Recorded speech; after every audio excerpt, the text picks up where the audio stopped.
People come to volunteering for different reasons. I've always been, interested in young people. I've taught all my life. You need a little element of personal satisfaction as well as contributing to the community. It's been very positive for me.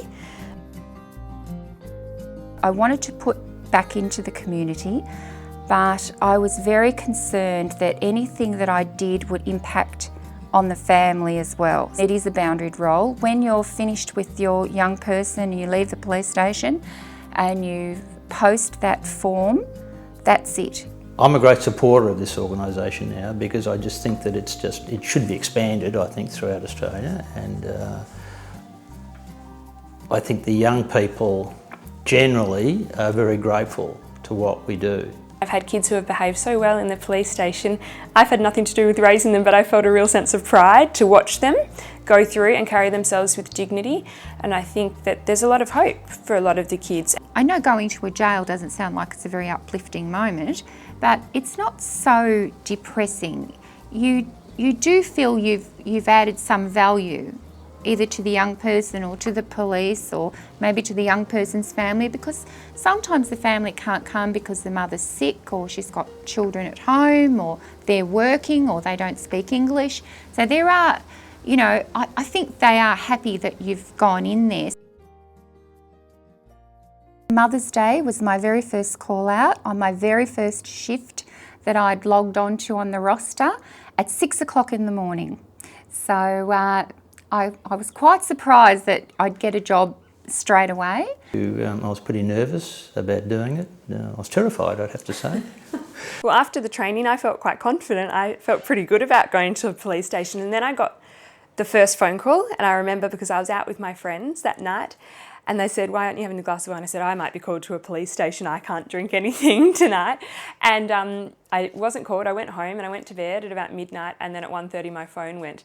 And I thought, oh my God, I'm really nervous. I arrived and I was presented with a young person who was from interstate. He'd stepped off the train about 2 hours ago from New South Wales. He didn't speak very much English. There were lots of different factors. It was sort of like one of the most complicated scenarios that we had been presented with in the training. I had everything thrown at me that day. I actually had to ring the hotline. So all the things that we discussed in the training process, they came into play on the very first day. Some of the process of being an independent person does require you to get called up at 3 o'clock in the morning, and you've got to drag yourself out, and you don't get home till 5 or 6, and then you think, how am I going to get to sleep? And then you get another call the next night at 3 o'clock in the morning, and you go, this is getting a bit challenging. After the third night, you take yourself off the roster. Yeah. You get it all, Some of them don't want to talk to you. Some of them will lie down on the floor and have a sleep, which is fine. So I take a book. They're quite shocked that you're there when the first thing they ask you is, are you being paid? And you go, no, I'm here for you. Oh, well, it's almost like no one else has ever come here for me.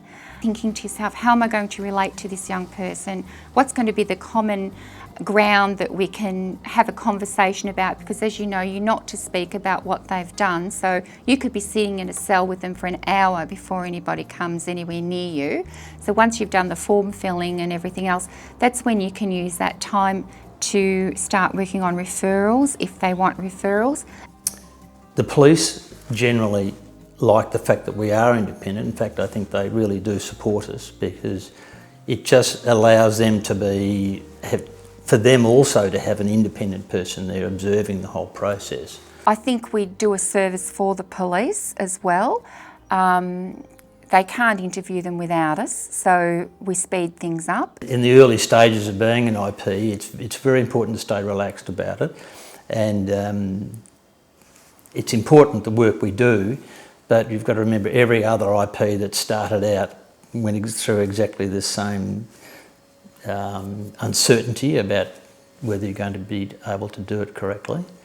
Although you might be on your own with that child in the police station, there's always the support of YRIPP as an organisation behind you. You really do need to step back from it. You're not there to make a judgment, but also you're not there to counsel either.